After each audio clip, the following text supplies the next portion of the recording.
ஆண்டவராகிய இயேசு கிறிஸ்துவின் கிருபையும் சமாதானமும் உங்கள் அனைவரோடும் கூட என்றென்றைக்கும் இருப்பதாக. தலைப்பு: நான் உன்னை விட்டு விலகுவதும் இல்லை, உன்னை கைவிடுவதும் இல்லை. நீதிமான்களை அவர் கைவிட மாட்டார், தம்முடைய ஜனங்களை அவர் பாதுகாத்துக் கொள்வார். இப்படியாக கர்த்தருடைய வார்த்தையை நாம் தியானிப்போம். நாம் என்றும் யாருக்கும் தீமை செய்யாமலும், நமக்கு தீமை செய்தாலும் அவர்களுக்கும் நாம் நன்மையை செய்து வாழ்வோம். அதுதான் மன்னிக்கிற மனம். அப்பொழுது நாம் கர்த்தரிடத்தில் கிருபை பெறுவோம். அப்படிப்பட்ட செயல்களோடு இருக்கிற மன்னிக்கிற குணமுடையவர்களே கர்த்தருடைய ஜனமாய் இருக்கிறோம். ஏசாயா 33 அதிகாரம் 1 முதல் 12 வரை. இந்த வேத பகுதியில் கர்த்தருடைய நியாய தீர்ப்புகள் எப்படி வெளிப்படுகிறது, ஒரு மனிதனுடைய வாழ்க்கையில் இன்பமும் துன்பமும் எப்படி வருகிறது, கர்த்தருடைய ஜனங்களுக்கு என்ன நடக்கிறது என்பதை குறித்து இங்கு சொல்லப்பட்டிருக்கிறது. ஒரு சாதாரண மனிதனாய் இருந்தாலும் அந்த மனிதனுக்கு இன்பம் வருகிறது, துன்பம் வருகிறது, மாறி மாறி வருகிறது. எல்லோருக்கும் பொதுவானது. இது ஏன் வருகிறது, எப்படி வருகிறது, யார் மன்னிக்கப்படுவார்கள், யாருக்கு மன்னிப்பு கிடைக்காது, யார் நித்திய ஜீவனை சுதந்திரித்துக் கொள்வார்கள், யார் பரலோகத்திற்கு போக முடியாமல் அக்னி கடலில் தள்ளப்படுவார்கள் என்பதை குறித்தான ஒரு காரியங்கள் இங்கு கொடுக்கப்பட்டிருக்கிறது. அதை குறித்து விளக்கமாக நாம் சென்று பார்க்கலாம். கொள்ளையிடப்படாதவனாய் இருந்தும் நமக்கு யாரும் நம்முடைய பொருளை கொள்ளையிட்டு கொண்டு போகவில்லை. நம்முடைய பொருளை, நமக்குண்டானதை யாரும் கொள்ளையிடவில்லை. அப்படி இருந்தும் நாம போய் பிறரை கொள்ளையிடுவது. நமக்கு யாரும் துரோகம் செய்யவில்லை, ஆனாலும் நமக்கு ஒரு தீங்கும் செய்யாதவர்களுக்கு நாம் போய் அவர்களுக்கு துரோகம் செய்வது. இப்படிப்பட்ட காரியம் செய்கிறவர்களுக்கு ஐயோ என்று கர்த்தர் சொல்லுகிறார். இதன் பொருள் என்ன? இதற்கு சற்று ஆழமான காரியங்கள் கொஞ்சம் கவனிக்க வேண்டியிருக்கிறது. மனிதன் பாவம் செய்ய தொடங்கினான் ஆதியிலிருந்து. ஒரு மனிதன் பாவம் செய்தால் அவனுக்கு பதிலாக இன்னொருவன் செய்கிறான். ஒருவன் பொய் சொல்லி இன்னொருவனை ஏமாற்றுகிறான். அவன் என்ன செய்கிறான்? தான் ஏமாற்றப்பட்டதை அறிந்ததும் அவனும் ஏமாற்றுக்காரனாய் மாறி அவன் பிறனை ஏமாற்றுகிறான். நீ எனக்கு செய்தாய் அல்லவா, அதனால் நானும் உனக்கு செய்வேன் என்று அவன் இன்னொருவனுக்கு செய்கிறான். இப்படி பாவம் எல்லோருக்கும் கற்பிக்கப்படுகிறது. பாவம் எல்லாவற்றுக்கும் கற்பிக்கப்படுவது மட்டுமல்ல, பாவத்தை ஒவ்வொரு மனிதனும் கற்றுக்கொள்கிறான் சிறு பிள்ளையிலிருந்து. பொய் சொல்ல தொடங்குவது, சிறிய சிறிய துன்பங்களை பிறருக்கு கொடுப்பது, பின்பு அவன் செய்தான் என்று இன்னொருவனும் கற்றுக்கொள்வது. அதாவது ஒருவன் எனக்கு தீங்கு செய்தால் அதை நான் பார்த்து கற்றுக்கொள்கிறேன். எனக்கு நீ செய்தாயா, உனக்கு நான் திரும்பி இதை செய்யாமல் விட மாட்டேன் என்று நான் அவனுக்கு தீங்கு செய்ய போவது. இதன் விளைவு நானும் பாவம் செய்ய கற்றுக்கொள்கிறேன். அவனுக்கு செய்ததோடு நான் நிறுத்த மாட்டேன், இன்னொருவனுக்கு நான் செய்வேன், இன்னொரு மனிதனுக்கு செய்வேன். இப்படியாக பூமி எங்கும் உலகம் எங்கும் உள்ள மனிதர்களுக்கு பாவம் நுழைந்து விடுகிறது. இதுதான் வழி. ஒருவன் எனக்கு தீங்கு செய்தால் நானும் அவனுக்கு செய்வேன். இந்த ஒரு ஸ்வெட்டர் பின்னும் நூல் போல நம் உடைகளில் இருக்கும் நூல் எப்படி ஒவ்வொன்றாக இணைத்து கொண்டே வருகிறதோ, பாவமும் அப்படியே இணைத்து கொண்டே வருகிறது. ஒன்றோடொன்று இணைக்கப்பட்டு கொண்டே வருகிறது. இப்படி இணைக்கப்பட்டு வரும் பொழுது இவைகள் இணைக்கப்பட்டு கொண்டே ஒரு மனிதனுக்குள் நுழைந்து இன்னொரு மனிதனை பாவியாக்கி, இன்னொரு மனிதனை பாவியாக்கி, இப்படி எல்லோரையும் பாவியாக்கி கொண்டே வருகிறது. இதற்கு முடிவுதான் என்ன? இப்படி பாவம் பெருகுவதற்கு காரணம் பழி வாங்கும் எண்ணம். நான் அவனை பழி வாங்கினேன், அவன் என்னை பழி வாங்கினான், இன்னொருவனுக்கு நான் தீங்கு செய்வன், அவன் என்னை பழி வாங்குவான். இப்படி தொடர்ந்து சுற்றி கொண்டு உலகம் முழுவதும் பாவம் பெருகி விடுகிறது. அதனால்தான் கர்த்தர் சொன்னார், மன்னித்து விடு என்று. மன்னிக்கும் போது என்ன நடக்கும்? எனக்கு ஒருவன் தீங்கு செய்கிறான், நான் அவனுக்கு எதையுமே செய்வதில்லை, மன்னித்து விட்டு விடுகிறேன். அவனுக்கு நான் தீமை செய்யவில்லை என்றால் அந்த பாவ நூல் எங்கிருந்து, எந்த காலத்திலிருந்து 1000 வருடமாய் வருகிறதா, 2000 வருடமாய் வருகிறதோ தெரியாது. ஒரு மனிதனை விட்டு இன்னொரு மனிதன், இன்னொரு மனிதனை விட்டு இன்னொரு மனிதன் என்று மாறி மாறி வந்து கொண்டே கடைசியில் என்னை வந்து தொடுகிறது. எனக்கு ஒருவன் வந்து துரோகம் செய்கிறான், நான் அவனை மன்னித்து விடுகிறேன். இப்பொழுது அந்த நூல் அறுபட்டு போகிறது. ஏனென்றால் நான் இன்னொருவனுக்கு பாவத்தை பரப்பவில்லையே. நான் இவனுக்கு தீங்கு செய்தால், மன்னிக்காமல் நான் பதிலுக்கு பதில் செய்தால், அவனுக்குள் இருக்கிற ஆவி எனக்குள் நுழை. அவன் என்னை ஏமாற்றி பொய் சொல்லி என்னுடைய பொருளை பறித்துக் கொள்கிறான். நான் அவனை ஏமாற்றவும் இல்லை, பொய் சொல்லவும் இல்லை, அமைதியாக விட்டு விடுகிறேன். அப்பொழுது என்ன நடக்கும்? அவனுக்குள் இருந்த பொய்யின் ஆவி எனக்குள் பிரவேசிக்க முடியாது. ஒருவேளை நான் அவனுக்கு பதிலுக்கு பதில் செய்தால் அதே பொய்யின் ஆவி என்னையும் பிடித்துக் கொள்ளும். என் மூலம் அடுத்தவருக்குள் போகும். இப்படி தொடர்ந்து அந்த சாத்தான் வருவதற்கு வழியாக மனிதனின் இருதயம் இருக்கிறது. ஒருவன் மன்னிக்கிற இருதயம் உள்ளவனாய் இருக்கும் பொழுது அந்த ஆவியின் பாதை நறுக்கப்படுகிறது. அந்த பொல்லாத ஆவி கட்டி பாதாளத்தில் அடைக்கப்படுகிறது. அவனுக்கு போகும் இடம் இல்லை. எனக்கு துரோகம் செய்ய வைத்து பார்த்தான் இன்னொரு மனிதனை, நான் அவனை மன்னித்து விட்டேன், இப்பொழுது எப்படி என்னில் நுழைவாய்? சாத்தானுக்கு ஆவிக்குரிய சட்டம் ஒன்று இருக்கிறது, கர்த்தர் கொடுத்துதான் வைத்திருக்கிறார். மனிதனுக்குள் பாவ எண்ணம் இருந்தால், மனிதன் பாவம் செய்தால்தான் சாத்தான் உள்ளே நுழைய முடியும். பாவ எண்ணம் அவனுக்குள் இருந்தால்தான் சாத்தான் அதை தூண்டிவிட்டு அவங்க வருவான். மனிதன் பாவம் செய்யவில்லை என்றால் சாத்தானாக வந்து ஒரு மனிதனை பிடித்து பாவம் செய்ய வைக்க முடியாது. எந்த மனிதனையும் தொடும் அதிகாரம் அவனுக்கு கிடையாது. கர்த்தர் பாதுகாப்பை கொடுத்துதான் வைத்திருக்கிறார். நாம பாவம் செய்தால் அவனுக்கு டிக்கெட் கிடைத்துவிடும் உள்ளே நுழைவதற்கு. அதனால்தான் வேத வசனங்கள் நமக்கு கொடுக்கப்பட்டு பாவம் செய்யாதே என்று கர்த்தர் எச்சரிக்கிறார். அவன் நுழைவதற்கு வாசல் விடாதே, உன் இருதயத்தை திறக்காதே, அவனை நுழைய விடாதே, இதை போட்டு பூட்டிக்கொள் என்று வேத வசனங்களை கொடுத்திருக்கிறார். வேத வசனத்தால் நம் இருதயத்தை நிரப்பி மூடி வைத்துக் கொள்ளும் பொழுது சாத்தான் நுழைய முடியாது. நாம் வேத வசனத்தை போடவில்லை என்றால் இருதயம் காலியாக இருக்கும். சாத்தான் உள்ளே நுழைந்து உட்கார்ந்து கொள்வான், நம்மை பாவம் செய்ய வைப்பான். நாம் பாவம் செய்தால் கர்த்தர் நம்மை அடிப்பார். பின்பு துன்பம் வந்து, துயரம் வந்து, நொந்து கடைசியில் கர்த்தரிடத்தில் போக முடியாமல் போகும், பரலோகம் செல்ல முடியாது. வேத வசனத்தால் நம் இருதயத்தை நிரப்பிவிட்டால் அவன் வந்து பார்ப்பான். இருதயத்தில் வசனம் இருந்தால் நுழைய முடியாது. பாவம் இருந்தால் தான் அவனால் நுழைய முடியும். ஒரு பாவமும் செய்யாமல் நாம் இருக்கும் போது நாம் யாரையும் கொள்ளையிடவில்லை. நாம் யாரையும் கொள்ளையிடாத பொழுது ஒரு மனிதன் நம்மை கொள்ளையிடுகிறான். நாம் யாருக்கும் துரோகம் செய்யவில்லை, இன்னொரு மனிதன் நமக்கு துரோகம் செய்கிறான். இப்படிப்பட்ட காரியங்கள் நடந்தால் அதை செய்கிறவர்களுக்கு ஐயோ! குற்றமற்றவர்கள், ஒரு தவறும் செய்யாதவர்களுக்கு இன்னொருவன் தீங்கு செய்தால் அவன் நிச்சயம் தண்டிக்கப்படுவான் என்று கர்த்தர் சொல்லுகிறார். குற்றமற்ற ரத்தம் சிந்துதல் என்னும் பாவம். அப்படி அவர்கள் கொள்ளையிட்டால், ஒரு குற்றமும் செய்யாதவனை கொள்ளையிட்டால் அவன் கொள்ளையிட்டு முடியும் வரைக்கும் கர்த்தர் அமைதியா இருப்பார். ஒரு துரோகமும் நான் செய்யவில்லை, அப்படி இருக்க எனக்கு ஒருவன் துரோகம் செய்தால் அவன் துரோகம் செய்து முடிக்கும் வரைக்கும் ஆண்டவர் அமைதியா இருப்பார். நீ எவ்வளவு தூரம் செய்கிறாய் நான் பார்க்கிறேன் என்று விட்டு விட்டு வைப்பார். அவன் எல்லை முடியும் வரை காத்திருப்பார். அவன் முடித்த பின்பு அதன் பிறகு அவனுக்கு சரி கட்டுவார். சரிக்கு சரி.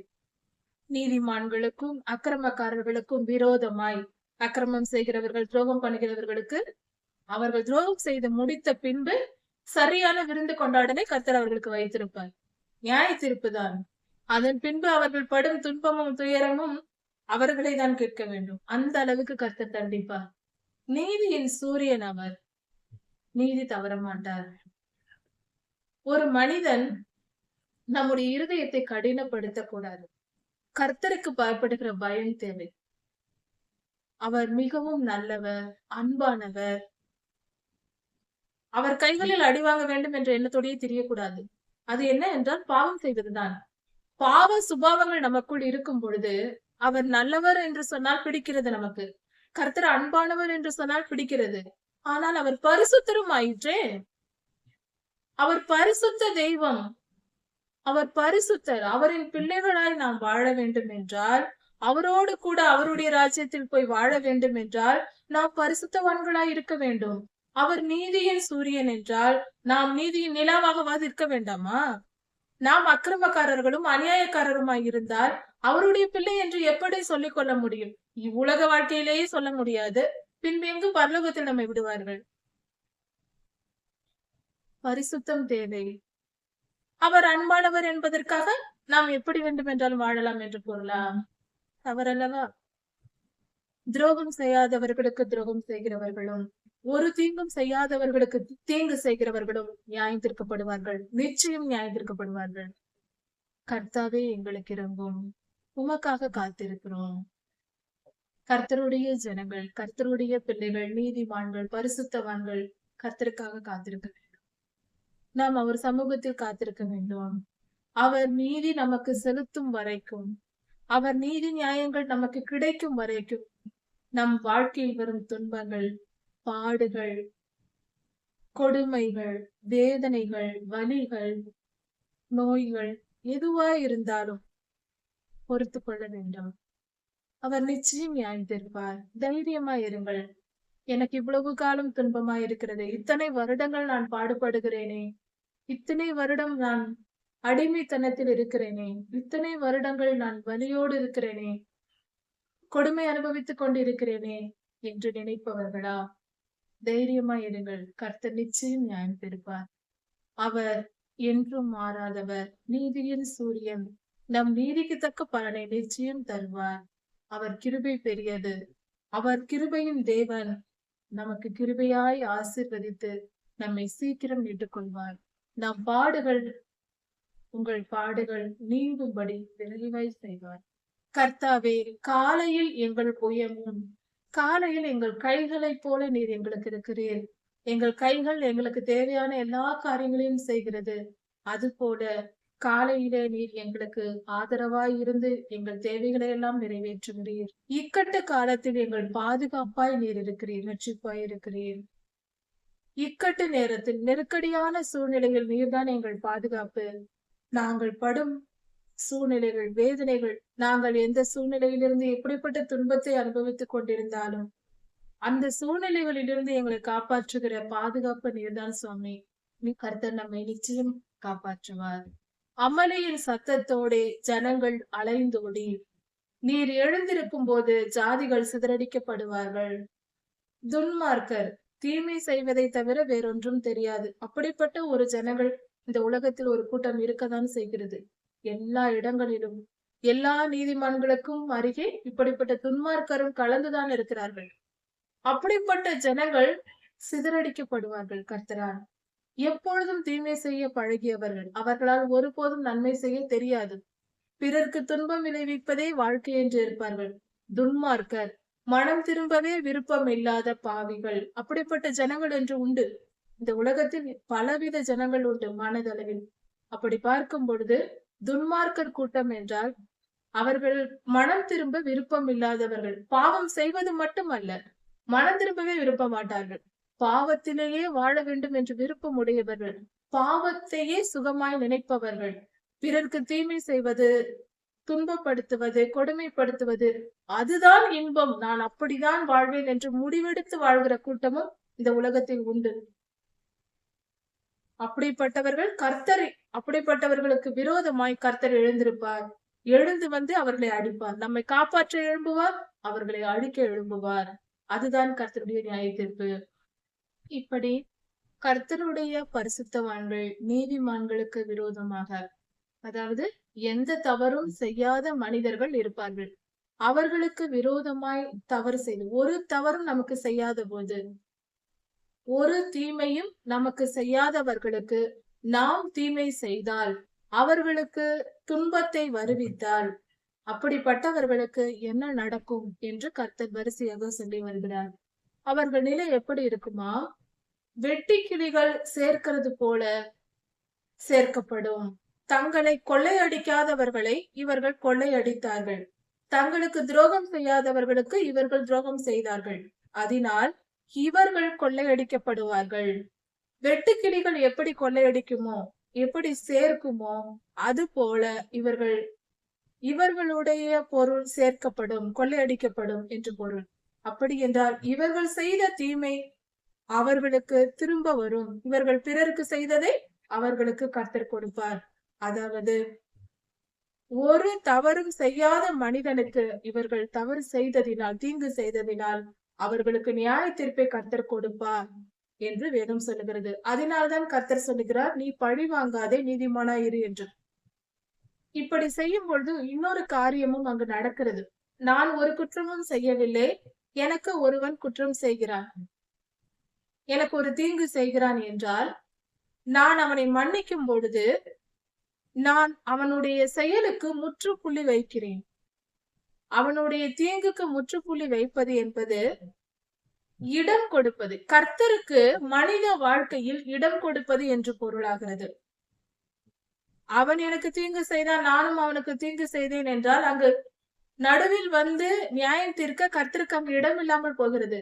அவன் செய்தான், அவனும் தீங்கு செய்தான், இவனும் தீங்கு செய்தான். இருவருக்கும் நியாய தீர்ப்பு கொடுத்து விட்டு போய்விடுவார். ஆனால் அவன் எனக்கு தீங்கு செய்து நான் அவனை மன்னிக்கும் பொழுது கர்த்தர் அங்கு வந்து அவனை தண்டிப்பார். ஏனென்றால் நான் அவனுக்கு பதில் செய்யவில்லை. அவன் செய்த தீங்குக்கு அவனுக்கு தண்டனை கொடுக்க வேண்டும் அல்லவா? கர்த்தர் வந்து அவனை அடிப்பார். கர்த்தருக்கு நம் வாழ்க்கையில் இடம் கொடுக்கிறோம். நமக்காக அவர் யுத்தம் செய்ய நம் வாழ்க்கையில் நாம் இடம் கொடுக்கிறோம். பிறரை மன்னிக்கும் பொழுது நமக்கு தீங்கு செய்தவர்களை நாம் மன்னித்தால்தான் கர்த்தர் வந்து அந்த இடத்தில் நம் வாழ்க்கையில் செயல்பட முடியும். நாமே சரிக்கு சரி கட்டி கொண்டிருந்தால் எப்படி முடியும்? நம் பலத்தோட நாம் எதிரிகளை எதிர்த்து கொண்டிருந்தால் கர்த்தர் அங்கு வந்து செயல்பட முடியாது. நாம் இடம் கொடுக்கவில்லை. கர்த்தர் வந்து நம் விருப்பம் இல்லாமல் நம் வாழ்க்கையில் குறுக்கிட்டு செயல்பட மாட்டார். நாம் இடம் கொடுக்க வேண்டும் கர்த்தருக்கு. அப்பா, நீர் வந்து ஆளுகை செய்யும், என் சத்துருக்களை முறியடித்து போடும் என்று அவரை நாம் அழைக்க வேண்டும். அழைப்பது என்றால் ஜெபித்து விட்டு நாம போய் யுத்தம் செய்யக்கூடாது. நாம் அடங்கி இருக்க வேண்டும். கர்த்தரிடம் பொறுப்பை ஒப்படைத்து விட்டு நாம் அமைதியா அடங்கி இருக்க வேண்டும். அப்பொழுதுதான் கர்த்தர் அங்கு சென்று செயல்படுவார். இதுதான் ரகசியம். அப்படி தீமை செய்தவர்களுக்கு வெட்டுக்கிளிகள் சேர்க்கிறது போல அவர்கள் பொருள் கொள்ளையடிக்கப்படும். நீதிமானுக்கு விரோதமாய் செயல்பட்டதினால் அது மட்டுமல்லாமல் வெட்டுக்கிளிகள் எப்படி செடிகளின் மேல் குதித்து குதித்து தாவுமோ அப்படியே அவர்கள் மேலும் துன்மார்க்கர் குதித்து தாவுவார்கள். அப்படி என்றால் அவர்கள் செய்த தீமை அவர்களுக்கு சரிக்கு சரி வரும். கர்த்தர் உயர்ந்தவர், அவர் உன்னதத்தில் வாசமாய் இருக்கிறார். ஒரு அழகான தோட்டம் நமக்கு இருக்கிறது என்று வைத்துக் கொள்வோம். மிகப்பெரிய அழகான தோட்டம். அந்த தோட்டத்தில் தினந்தோறும் பூ பூக்கிறது. மரங்கள் அதிகம் இருக்கிறது. எல்லா மரங்களும் பூத்து குலுங்குகிறது. அப்படி இருக்கும்போது ஒரு நாள் அதில் ஒரு அழகான மாம்பழம் பழுத்து தொங்குகிறது. ஒரே ஒரு பழம், முதல் பழம் பழுத்திருக்கிறது. நாம் தினந்தோறும் அதை போய் பார்த்து கொண்டிருக்கிறோம். பூக்கள் பூத்து குலுங்குகிறது. தினந்தோறும் பார்த்து விட்டு வருகிறோம். நல்லபடியாக வளர்ந்திருக்கிறது, பூக்கள் பூக்கிறது, காய்க்கிறது, பிஞ்சு விடுகிறது, எல்லாவற்றையும் பார்த்து ரசித்துக் கொண்டிருக்கிறோம். ஒரு நாள் அதில் ஒரு அழகான ஒரு முதல் பழம் பழுத்திருக்கிறது என்றால் அதை பார்த்தால் நமக்கு எப்படி சந்தோஷமா இருக்கும். இந்த வருடத்தில் என் மரம் பழுத்து விட்டது, முதல் பழம் கொடுத்து விட்டது என்று மிகவும் சந்தோஷப்படுவோம். 1000 பழங்கள் அதற்கு பின்பு வந்தாலும் அந்த முதல் பழம் பழுக்கும் போது அது அதிக சந்தோஷத்தை கொடுக்கும் அல்லவா? அது போல ஒரே ஒரு நீதிமான் பூமியில் இருந்தாலும், ஒருவன் மன்னிக்கிற இருதயம் உள்ளவனாய் இருந்தாலும் முதல் பலன் மேல் சந்தோஷப்படுவது போல கர்த்தர் நம்மேல் சந்தோஷப்படுவார். ஏனென்றால் நாம் நீதிமான் ஆகிறோம், மன்னிக்கிறோம் பிறரை. அந்த இருதயம், மன்னிக்கிற இருதயம் பரிசுத்த இருதயம். அந்த இருதயத்தை நாம் பெறும் பொழுது கர்த்தர் அந்த இருதயத்தை முதல் பழம் போல நம்மை நேசித்து அதை விரும்புகிறார், அன்பு கூறுகிறார். கர்த்தர் உயர்ந்தவர், அவர் உன்னதத்தில் இருக்கிறார். உயர்ந்த ஸ்தானத்தில் அவர் உயர்ந்தவர், மிக மிக உயர்ந்தவர். மிக உயர்ந்த ஸ்தானத்தில் அவர் இருக்கிறார். அவர் தங்கி இருக்கும் இடத்திற்கு பெயர் உன்னதம் என்று சொல்லப்படுகிறது. உன்னதத்தில் வாசமாய் இருக்கிறார். அது எப்படி இருக்கும் என்று போய் பார்த்தால்தான் தெரியும். தீர்க்கதரிசிகள் உரைத்திருக்கிறார்கள். அது எப்படி இருக்குமா? பனி நிரம்பிய மிகப்பெரிய மலை போல இருக்குமா? மிகப்பெரிய உயர்ந்த மலை. அது முழுவதும் வெண்மையாய் கர்த்தருடைய மகிமையால் நிறைந்திருக்குமா? உன்னதம் அப்படிதான் இருக்குமா? அதில் நமது ஆண்டவராகிய இயேசு கிறிஸ்துவை போலவே பிதாவாகிய தேவனும் இருப்பார். அவரை போலவே இவரும் இருப்பார். பிதா, குமாரன், பரிசுத்த ஆவியானவர் மூன்றில் ஒன்றானவர் ஒரே மாதிரிதான் இருப்பார். வித்தியாசம் இல்லை. அவ்வளவு பரிசுத்தமானவர். தீர்க்கதரிசிகள் சொல்லி இருக்கிறார்கள். பார்த்தவர்கள், பிதாவாகிய தேவனை கண்டவர்கள், ஆண்டவராகிய இயேசு கிறிஸ்துவை கண்டவர்கள், பரிசுத்த ஆவியை கண்ட தீர்க்கதரிசிகள் சொல்லியிருக்கிறார்கள். கர்த்தர் உன்னதத்தில் வாசமாய் இருக்கிறார். அப்படிப்பட்ட உயர்ந்த இடத்தில் கர்த்தர் வாசம் இருக்கிறார். அவர் சீயோனை நியாயத்தினாலும் நீதியினாலும் நியாயம் தீர்க்கிறார். சீயோன் என்று செல்லும் பொழுது கர்த்தருடைய ஜனங்கள். கர்த்தரை ஏற்றுக்கொள்ளாதவர்கள் தண்டிக்கப்படுவார்கள். அவர்களுக்கு நியாய தீர்ப்பு மட்டும்தான். கர்த்தருடைய ஜனங்களுக்கு நியாயமும் நீதியும் அவர்களுக்கு கிடைக்கும். அவரவர்கள் செய்த கிரியைகளுக்கு தக்க காரியங்கள் அவர்களுக்கு அதற்குரிய பலனை கர்த்தர் தருவார். கர்த்தரை நம்பி இருக்கிறவர்கள், பிறருக்கு எந்த தீங்கும் செய்யாமல் பரிசுத்தமாய் வாழ்கிறவர்கள், தங்கள் இருதயத்தின் நினைவுகளில் பரிசுத்தமாய் இருக்க வேண்டும். பேச்சில் பரிசுத்தமாய், செயல்களில், நடக்கையில் எல்லாவற்றிலும் பரிசுத்தமாய் இருக்கிறவர்கள், பிறருக்கு எந்த தீங்கும் செய்யாதவர்கள், பொய் பேசாதவர்கள், கர்த்தருக்கு பிரியமாய் நடக்கிறவர்கள், அப்படிப்பட்டவர்களுக்கு பூரண ரட்சிப்பும் ஞானமும். பூரண ரட்சிப்பு என்றால் முழு பாதுகாப்பு, கர்த்தருடைய முழு பாதுகாப்பும் அப்படிப்பட்ட மனிதர்களுக்கு கிடைக்கும். அவர்கள் வாழ்க்கையில் எல்லாவற்றிலும் வெற்றி பெறுவதற்கு அவர்களுக்கு தேவையான ஞானமும் கொடுக்கப்படும். ஞானம் என்று சொல்லும் பொழுது இவ்வுலகத்திற்கேற்ற அறிவும் கிடைக்கும், பரலோகத்திற்கு ஏற்ற ஆவிக்குரிய அறிவும் கிடைக்கும், ஆவிக்குரிய வரங்கள் கிடைக்கும். இப்படியாக கர்த்தருடைய முழு பாதுகாப்போடு ஞானமாய் செயல்பட்டு நம்மால் வாழ முடியும். சீயோன் என்றால் கர்த்தருடைய ஜனங்கள், பிறருக்கு தீங்கு செய்யாதவர்கள், கர்த்தருடைய வசனத்தின்படி அதை படித்து அதற்கு கீழ்ப்படிந்து வாழ்கிறவர்கள், கர்த்தருக்கு பிரியமானவர்கள் என்று பொருள். அறிவையும் பாதுகாப்பையும் கர்த்தர் கொடுத்து அவர்கள் வாழ்க்கையை உறுதிப்படுத்துகிறார். அந்த காலங்கள் உறுதியா இருக்குமாம். அறிவும் அவர்களுக்கு தேவையான ஞானமும் பாதுகாப்பும் அவர்கள் வாழும் காலங்கள் முழுவதும் அவர்களுக்கு நிரந்தரமாய் இருக்கும் என்று கர்த்தர் சொல்லுகிறார். வந்துவிட்டு போவதல்ல. கொஞ்ச காலம் பாதுகாப்பு இருந்தது அப்புறம் போய்விட்டது என்பது அல்ல. ஞானமும் பாதுகாப்பும் நிரந்தரமாய் நிறைவா இருக்கும். கர்த்தருக்கு பயப்படுதல் அதன் பொக்கிஷம்.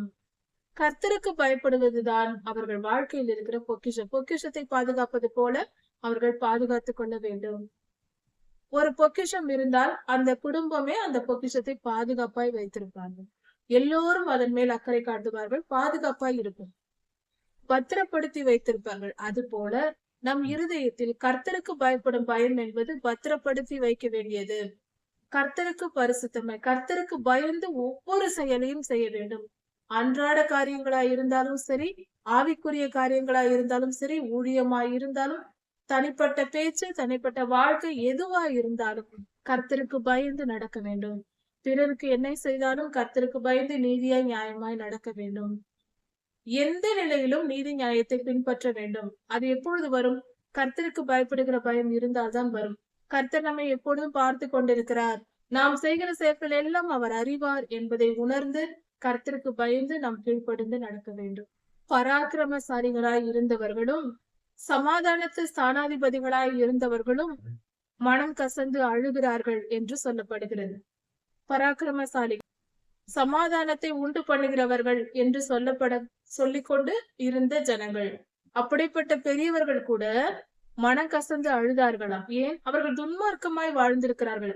கர்த்தருடைய ஜனமாய் இருந்தும் பராக்கிரமசாலியாய், மிகப்பெரிய திறமைசாலி. அப்படி என்றால் கர்த்தருடைய பிள்ளைகள், கர்த்தருடைய திருச்சபை போதகர்கள், கர்த்தருடைய ஊழியக்காரர்கள், கர்த்தருடைய சித்தத்தை நிறைவேற்ற வேண்டிய அதிகாரிகள் எல்லோரும் புகழ்ச்சிக்கு ஏகப்பட்ட புகழ்ச்சியை பெற்றவர்களாய் இருப்பார்கள். ஆனால் அவர்கள் அக்கிரம வாழ்க்கை வாழ்ந்து கொண்டிருப்பார்கள். புகழ்ச்சிக்கு பஞ்சம் இருக்காது, பெருமைக்கு பஞ்சம் இருக்காது. எல்லோரும் புகழ்வார்கள், போற்றுவார்கள், கொண்டாடுவார்கள். ஆனால் அவர்கள் பெரியவர்கள் என்று விரைய சொல்லிக் கொள்கிறவர்கள் அக்கிரமக்காரர்களாய் துன்மார்க்கமாய் இருப்பார்கள். அப்படிப்பட்டவர்கள் அழுவார்களாம். கர்த்தருக்கு எல்லாம் தெரியும், உலகத்தை ஏமாற்றலாம், கர்த்தரை ஏமாற்ற முடியாது, அவர் நியாயம் தெரிப்பார். பாதைகள் பாழாயின, வழிபோக்கர் இல்லை. நடந்து போகும் பாதை இல்லை, வழிபோக்கர் எல்லாம் தீர்ந்து போனார்கள், ஒருவரும் இல்லை, யாரும் நடந்து போவார் இல்லை. அப்படி என்றால் கர்த்தருடைய பாதை இங்கு தடைப்படுகிறது. உடன்படிக்கையை மீறுகிறான், நகரங்கள் இடிக்கப்படுகின்றன. கர்த்தருடைய ஜனங்கள் வாழ வேண்டிய, சந்தோஷமாய் வாழ வேண்டிய இடங்கள் எல்லாம் அழிக்கப்படுகிறது. பாதைகள் பாழாயின, நடந்து போவார் இல்லை, ஜனங்கள் இல்லை. அப்படி என்றால் மிக துன்பமான காரியங்கள் இவை. தேசம் துக்கித்து விடாய்த்திருக்கிறது. லிபனோன் வெட்கப்பட்டு வாடுகிறது. சாரோன் வனாந்தரத்திற்கு ஒப்பாகிறது. பாசானும் கர்மேலும் பாழாக்கப்படுகிறது. கர்த்தருடைய ஜனங்கள் வாழும் தேசம் இப்படியாக மாறுகிறது. காரணம் அவர்களின் துன்மார்க்க வாழ்க்கை. ஏன் அப்படி நடந்தது என்றால் அவர்கள் உடன்படிக்கையை மீறினார்கள். கர்த்தருடைய 10 கட்டளைகளை மீறி நடந்தார்கள். கர்த்தருடைய கட்டளைகளை, உடன்படிக்கையை மீறினார்கள். கர்த்தருக்கும் மனிதனுக்கும் உள்ள உடன்படிக்கை, ஒரே வார்த்தையில் சொல்ல வேண்டும் என்றால் வேத வசனத்தை கீழ்ப்படிந்து வாழாமல், வேத வசனத்திற்கு கீழ்ப்படிந்து வாழாமல் கர்த்தருடைய வார்த்தையை மீறி நடந்தார்கள். அதனால் இப்படிப்பட்ட நிலை வந்தது. இப்படி எல்லாம் சிதைக்கப்பட்டு இருக்கிற காலத்தில் கர்த்தர் சொல்லுகிறார், இப்பொழுது எழுந்தருளுவேன், இப்பொழுது உயருவேன், இப்பொழுது மேன்மைப்படுவேன் என்று கர்த்தர் சொல்லுகிறார். கர்த்தரே இதை சொல்லுகிறார். தீமைக்கு விரோதமாக கர்த்தர் எழும்பி நின்று தீமையை அகற்றி போட்டு அழித்து போட்டு நம்மை வாழ வைப்பார். அவர் மேன்மைப்படுவார். நமக்காக அவர் எழும்பி யுத்தம் செய்வார். நமக்கு விரோதமாய் நடக்கிற கொடுமைகள், பாடுகள், வலிகள், துன்பப்படுத்துகிறவர்களின் செயல்கள் எல்லாவற்றையும் அழித்து போட்டு கர்த்தர் நம்மை காப்பாற்றுவார். தீயவர்கள், கர்த்தருக்கு அடங்காமல் உடன்படிக்கையை மீறினவர்கள் பதரை கற்பம் தரித்து தாளடியை பெறுவார்களாம். பதர், தாளடி என்றால் கோதுமை மணி, கோதுமை அல்லது நெல் போன்ற தானியங்களை, எந்த தானியமாய் இருந்தாலும் அதை விவசாயம் செய்து அறுவடை செய்யும் போது நன்கு முற்றிய விதைகளை அவைகள் சேர்த்து வைக்கப்படும். அந்த முற்றாத பிஞ்சாய் இருக்கிறவைகள், அதாவது கோதுமையில் அந்த தோல் மட்டும் இருக்கும், உள்ளே கோதுமை இருக்காது, பிஞ்சான இப்பொழுதுதான் வளர்ந்து வருகிற சில பொருள்கள் இருக்கும், பதர் இருக்கும். அதை பதர், தாளடி என்று சொல்வார்கள். அதையெல்லாம் கர்த்தர் அழித்து போடுவார். கர்த்தருக்கு பிரியமில்லாத மனிதர்கள், பரிசுத்தம் தான் இங்கு சொல்லப்படுகிறது, பரிசுத்தம் இல்லாத மனிதர்கள் அழிக்கப்படுவார்கள். பதரை கற்பம் தெரித்து தாளடியை பெறுவீர்கள் என்றால் நீங்கள் பாவம் செய்து வாழ்ந்ததினால் பலனற்று போவீர்கள். விவசாய நிலங்களின் விளைச்சல்கள் பலனற்று போகும். எதிர்பார்த்த லாபம் இருக்காது, நஷ்டமடைந்து போவீர்கள் என்று பொருள். இன்னொரு விதத்தில் நாம் அதிக துன்பத்தை அனுபவிப்போம் என்பதும் பொருள். வாழ்க்கையில் கர்த்தருடைய உடன்படிக்கையை மீறினால் அதுதான் நடக்கும். அக்கினியை போல் உங்கள் சுவாசமே உங்களை பட்சிக்கும். அக்கினி எப்படி நெருப்பு வந்து நம்மை பட்டால் அது அப்படியே எரித்து விடுமோ, எந்த பொருளையும் எரிக்கும், அது போல நம்முடைய சுவாசமே நம்மை பட்சித்து போடும். நம்முடைய மூச்சு காற்று நம்மை அழித்து போடும் என்றால், நம்முடைய ஜனங்கள், நமக்கு விருப்பமான செயல்கள், நமக்கு விருப்பமான காரியங்களை நம்மை அழித்து, ஜனங்கள் சுண்ணாம்பை போல நீற்றப்படுவார்கள், வெட்டப்பட்ட முட்செடிகளை போல தீயில் எரிக்கப்படுவார்கள். சுண்ணாம்பை தண்ணீரில் ஊற்றி வைக்கும் போது அது நீண்ட நேரம் ஆனால் அது கரைந்து வரும். அதை சுவற்றுக்கு சுண்ணாம்படிக்க பயன்படுத்துவார்கள். அது போல சுண்ணாம்பை கரைப்பது போல அது கரைக்கப்படும். நம்முடைய தன்மையை நாம் இழந்து, அதாவது சோர்ந்து போய் உடைந்து போய் இருக்கிற நிலை, அப்படிப்பட்ட நிலை வரும் என்று பொருள். சுண்ணாம்பை போல நீற்றப்படுவார்கள் என்றால் அதிக துன்பம் வரும் என்று சொல்லலாம். வெட்டப்பட்ட முட்செடிகளைப் போல் தீயில் எரிக்கப்படுவார்கள், அழிந்து போவார்கள் என்று பொருள். தன் நிலை அழிந்து வாழக்கூடிய நிலை வரும். இப்படி கர்த்தர் துன்மார்க்கருக்கு நியாயம் தீர்வார், நீதிமான்களை அவர் கைவிட மாட்டார், தம்முடைய ஜனங்களை அவர் பாதுகாத்துக் கொள்வார். இப்படியாக கர்த்தருடைய வார்த்தையை நாம் தியானிப்போம். நாம் என்றும் யாருக்கும் தீமை செய்யாமலும், நமக்கு தீமை செய்தாலும் அவர்களுக்கும் நாம் நன்மையை செய்து வாழ்வோம். அதுதான் மன்னிக்கிற மனம். அப்பொழுது நாம் கர்த்தரிடத்தில் கிருபை பெறுவோம். அப்படிப்பட்ட செயல்களோடு இருக்கிற மன்னிக்கிற குணமுடையவர்களே கர்த்தருடைய ஜனமாய் இருக்கிறோம். கர்த்தர் உங்களை ஆசீர்வதிப்பாராக. இதன் தொடர்ச்சியை அடுத்த செய்தியில் பார்க்கலாம். மாரநாதா.